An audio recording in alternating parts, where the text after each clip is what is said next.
The 2019-20 NBA season is officially over, and today I thought we'd take a look at the top 10 players in the NBA according to me, now that the 2019-20 season is officially over. However, before we do get started with today's video, make sure you like the video if you guys did enjoy, as it really helps out the channel, and it only takes 1 second. And if you guys are new, subscribe to the channel, as I'm trying to reach 100 subscribers. So if you're a fan of the NFL or the NBA and you like the videos on this channel, subscribe, as there's going to be more like this in the future. So by subscribing, you will not miss out. And with all that being said, let's get started.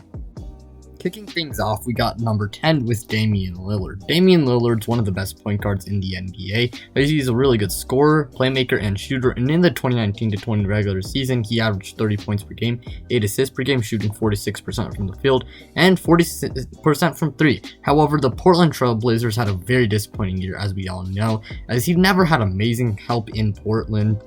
Now, CJ McCollum is good, however, he's not amazing, and I mean, Jusuf Nurkic, I mean, he came back from injury at the very end of the season. However, he's not amazing, and because of that, Portland, unfortunately, was never a serious title contender with Damian Lillard, even though they did make the Western Conference in the 2018-19 season.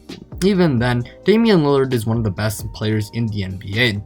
And he led Portland to the playoffs, and he kept them fighting the entire way. And in the playoffs, unfortunately, he was not 100%, and he'd only average 24 points per game and 4 assists, and he did this on bad efficiency. Whatever it is, though, Damian Lillard is still one of the best players in the NBA, and let's all hope that one day he can, unfortunately for him, win a championship. And at number 9, we got Nicole Jokic. Now, some of you guys might find it a little controversial that I got Nicole Jokic over Damian Lillard. Now, I might have a little bit of bias since I am a Denver Nuggets fan, and I tried my best to be like not that biased.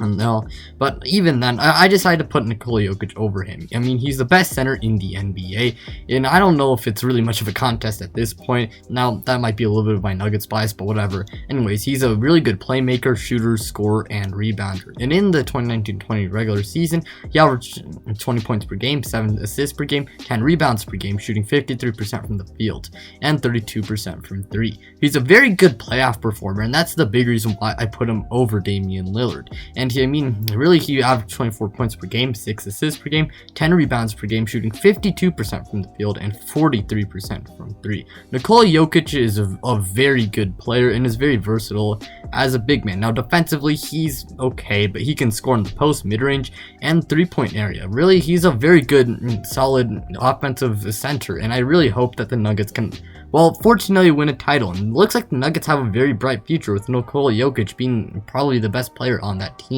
And at number 8, we got Luka Doncic. Now, he's a very versatile player, as he can play point guard, shooting guard, and small forward. I mean, the guy is a very, very good player for a sophomore, and it looks like he's gonna be the next face of the league, as in his sophomore year he averaged 28 points per game, 9 assists per game, 9 rebounds per game, shooting 46% from the field and 31% from 3. And now his 3-point percentage might not look good, but that's because on the Mavericks, there's really no other true consistent playmaker on the team besides Luka Doncic, which is something they will figure out. However, he was very good in the playoffs, as even though they lost in the first round, he still averaged 31 points per game, 9 assists per game, and 10 rebounds per game, shooting 50% from the field and 36% from 3. I mean, the guy is a great scorer, shooter, and rebounder. Now, defensively, he has some woes, but I guess he's still a very good player, and the Dallas Mavericks have a very bright future with Luka Doncic leading the way, along with Kristaps Porzingis. And if they can build around these two right, Dallas will be a very scary team in the future. And next up at number 7, we got Anthony Davis. Now, I mean, you might find this slightly controversial, but I mean, he's a very good big man who can shoot, score, and defend. He can play power forward and center, and he finally got some real help, as we all know, as he was traded to the Los Angeles Lakers, but they obviously had LeBron James. And in the 2019-20 regular season, he averaged 26 points per game, 9 rebounds per game, 2.3 blocks per game, while shooting 50% from the field. Now, I do think he should be playing center, because in the modern NBA, I mean, power forwards are typically guys who can stretch the floor. And while Anthony Davis, I mean, he's not a liability from the three-point line, but at the same time, he's not necessarily someone like, I don't know, Karl Anthony Towns, and I don't know if you could really classify him as a stretch four. Now, he was still very good, though, in the playoffs, as he really benefited from LeBron James playmaking, and really he just benefited from having a having a lot pretty good help on this team, man. How do I put it? And he played a huge role in this championship, as in the playoffs he averaged 20 points per game, 10 rebounds per game, 1.4 blocks per game, shooting 57% from the field. Anthony Davis, it looks like the Lakers will be competing for a few more years, and I think Anthony Davis is going to be playing a very, very big part in that. And anyways, at number 6 we got James Harden. Now I know you guys might find this a little controversial too, but I think he's hardly better than Anthony Davis. Like, he's a very good scorer, playmaker, and shooter. Now, he had stats of 34 points per game, 7.5 assists per game, shooting 44% from the field, and 35.5% from 3. Now, he could be a better off-ball player, and he could use more offensive moves. Now, I really like James Harden, as he's a very fun player to watch. Now, Mike D'Antoni being gone, and who knows, maybe the new coach will use James Harden more off-ball more, and I really hope that he can win a championship one day. Now, there's a good chance he gets traded, and in the playoffs, he was pretty iffy, as he did average 30 points per game and 8 assists per game, and he did shoot 48% from the field, but he did only shoot 33% from 3. Not only that, but in big games, in that Lakers series, he was not amazing. Now, that was also the part of the Lakers, just figuring out how to, just stop James Harden. I feel like it's also on, the coaching. Now, I still really like James Harden, and he's still a very good player. Let's all hope that he can one day win a championship. Anyways, at number 5, got Stephen Curry. Now, I won't include any stats here since that's from the 18 to 19 season, as he hardly played in the 19 to 20 season, so I'll give him a break there. But we all know what he can do. He's a very good scorer, shooter, and playmaker, and he can play on and off the ball. Like, the guy doesn't need the ball in his hands to dominate, and Golden State could be very scary next year. I feel like a lot of people are kind of counting them out, and I feel like he would have won MVP this year if he was healthy, and I think he might. I think there's a good chance he wins MVP next year. But honestly, we all know how good Stephen Curry can be. At number 4, we got Kawhi Leonard.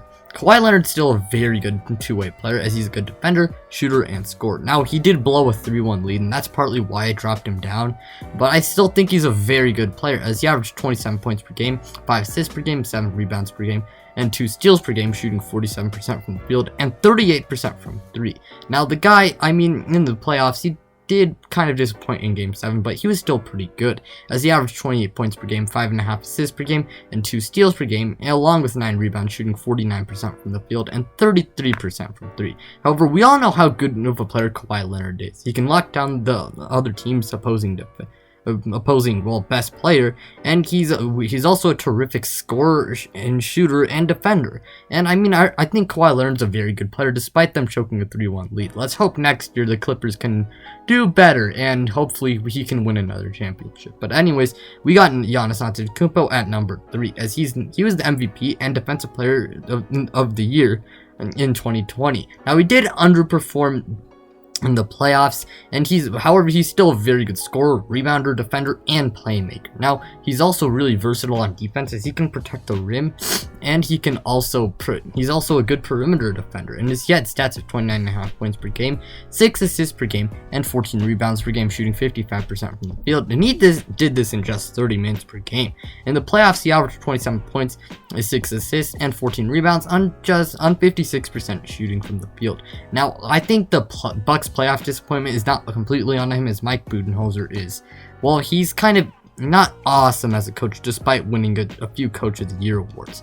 However, Giannis is still a very good player, and I feel like he could be number 1 soon enough, as arguably up until the Bucks disappointed in the playoffs, I'd argue he was the best player in the NBA. Let's hope the Bucks can bounce back next year, and Giannis can one day win a championship. Anyways, at number 2, we got Kevin Durant. Now, just like Stephen Curry, I will not include any stats here because he did not play this year. But anyways, he may not be the same after his injury, but let's hope that he can be 80% of himself, and I think he can be 80% of himself. He's a very good scorer, shooter, and playmaker, along with being a good defender.